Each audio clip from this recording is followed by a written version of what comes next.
Anda masih menyaksikan Kompas Petang, Saudara. Warga Gaza di distrik Deir al-Balah, Gaza Tengah, memakamkan 41 jenazah yang belum diketahui identitasnya. Mereka meninggal selama konflik antara Israel dan Hamas.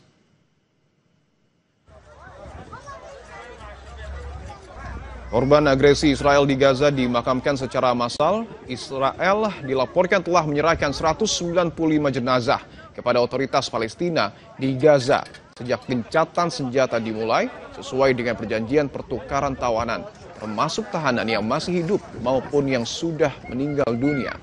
Pada 29 September, Presiden Amerika Serikat Donald Trump mengumumkan rencana 20 poin perdamaian Gaza bersama Perdana Menteri Israel Benjamin Netanyahu. Rencana itu diharapkan segera mengakhiri pertempuran. Dan pada 13 Oktober, Amerika Serikat, Mesir, Turki, dan Qatar menyetujui perjanjian untuk mengakhiri perang Israel-Hamas selama pertemuan puncak internasional di Sharm el-Sheikh, Mesir, yang juga disaksikan oleh Presiden Prabowo Subianto.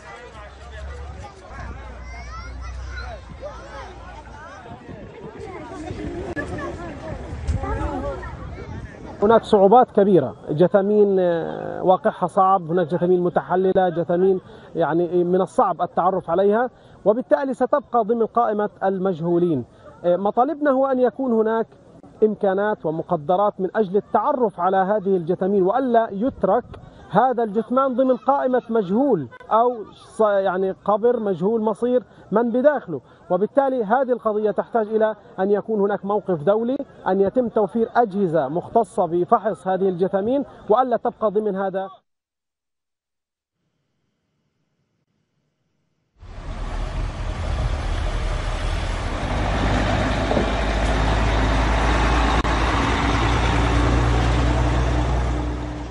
Di masa gencatan senjata, truk-truk yang membawa alat berat dari Mesir memasuki kota Gaza, Palestina. Perwakilan dari Palang Merah bertemu dengan anggota Hamas, Brigade Al-Qassam. Anggota Brigade Al-Qassam menunjukkan sejumlah lokasi, diikuti oleh kendaraan Palang Merah serta kendaraan dari Mesir. Warga berkumpul di sekitar kendaraan di salah satu lokasi yang ditunjukkan Hamas. Berbagai alat berat didatangkan untuk mencari sandera yang diduga tewas tertimpa reruntuhan selama konflik.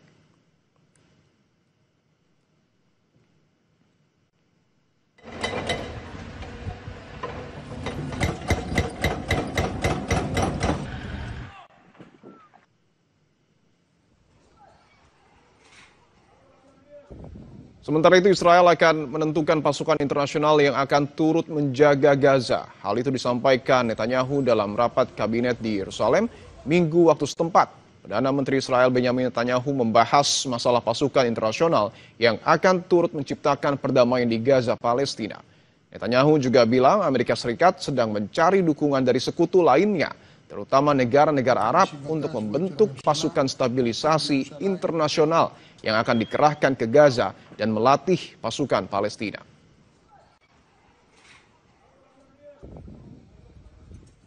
ואנחנו גם הבהרנו שביחס לכוחות בינלאומיים ישראל תקבע איזה כוחות אינם מקובלים עלינו, וכך אנחנו פועלים ונמשיך לפעול.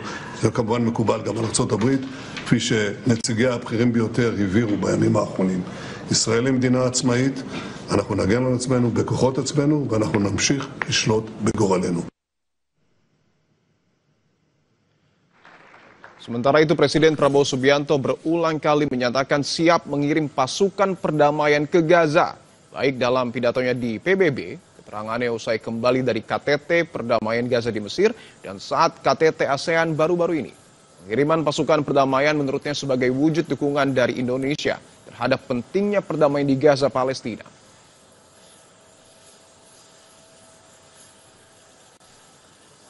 Gencatan senjata sudah berjalan, kemudian segera pasukan Israel akan ditarik, tentunya sesuai tahapan-tahapan, gimana kesiapan Indonesia. Kami katakan kami siap.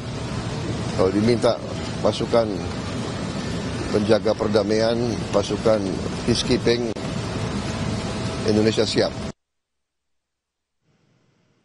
Lalu bagaimana peran Indonesia mendorong perdamaian di Gaza dan pasukan seperti apa yang siap dikirim oleh Presiden Prabowo Subianto? Seberapa besar ganjalan Israel soal pasukan perdamaian ini mempengaruhi pengiriman pasukan perdamaian? Kita bahas bersama pakar hubungan internasional Universitas Pajajaran, Pak Teguh Reza Syah. Pak Teguh, selamat petang. Selamat petang, salam dari Indonesia, salam dari Jakarta Selatan.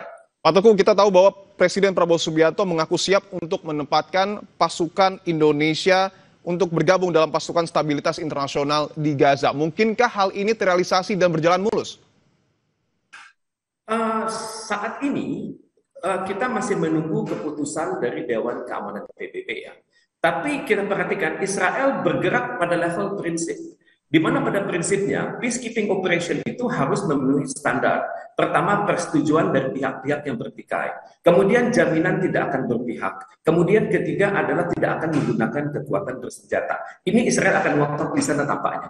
Tapi kita bergerak pada level manajerial. Kita masih mengharapkan mandat dari PBB. Jadi dalam hal ini kita mengharapkan kejelasan dari PBB dan dalam hal ini Dewan Keamanan PBB untuk menugaskan negara-negara tertentu. Misalnya untuk mencegah konflik, kemudian menciptakan stabilitas, kemudian membantu perdamaian. Cuma ini kita belum tahu persis mandatnya seperti apa.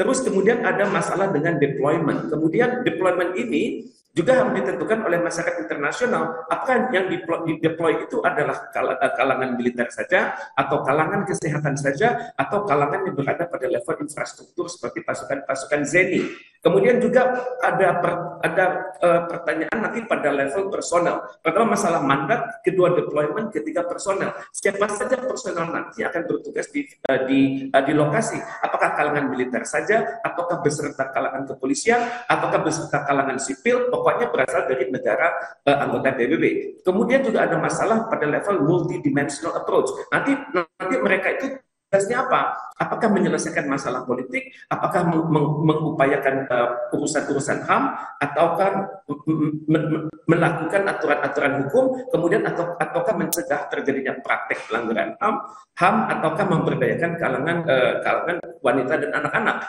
Yang kita miliki saat ini adalah keyakinan bahwa pasukan yang akan Indonesia tugaskan itu, Pak Presiden menggunakan kata kunci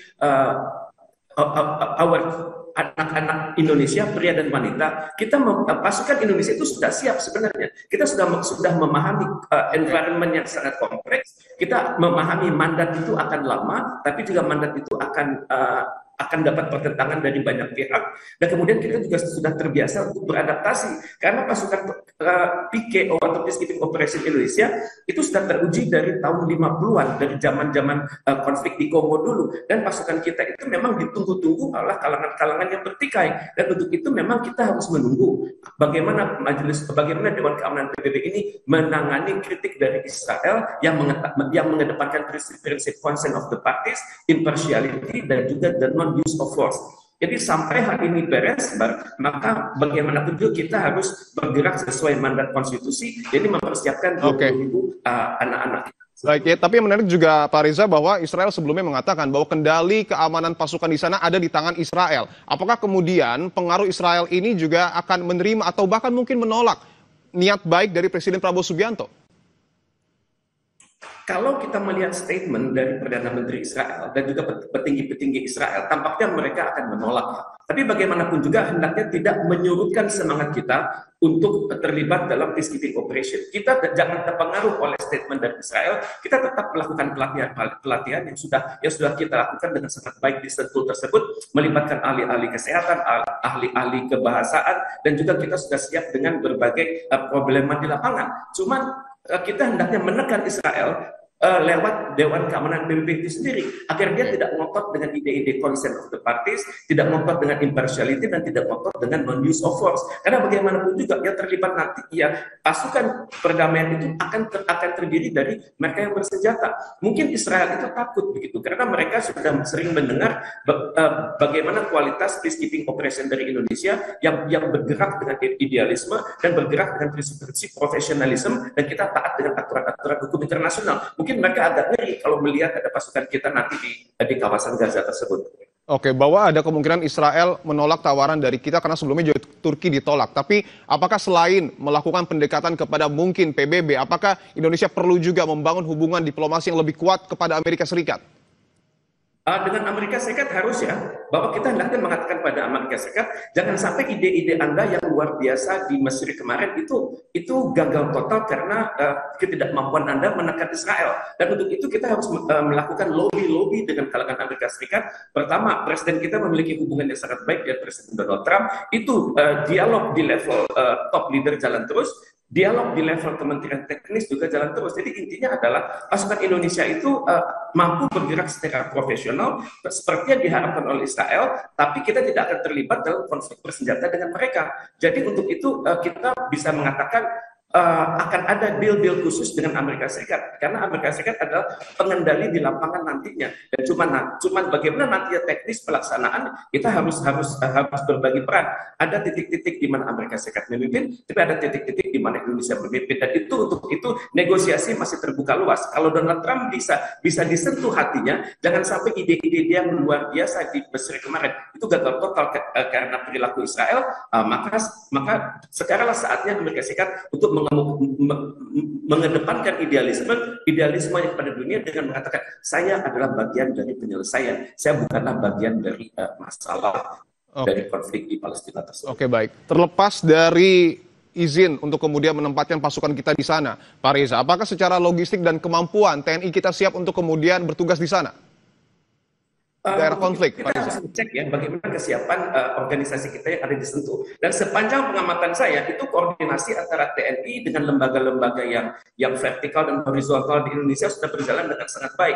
Dan saya belum melihat ya bagaimana teknis saat ini ya. Tapi dari literatur yang saya pelajari, maka sistem pelatihan dan sistem pendidikan, sistem pelatihan itu sudah berjalan dengan sangat baik. Jadi intinya Indonesia sudah siap untuk menerjunkan pasukan ke sana sepanjang jika Indonesia nanti mengirim pasukan kemudian diterima dan dapat bertugas di Gaza, apakah ini bisa memperkuat posisi Indonesia di mata dunia?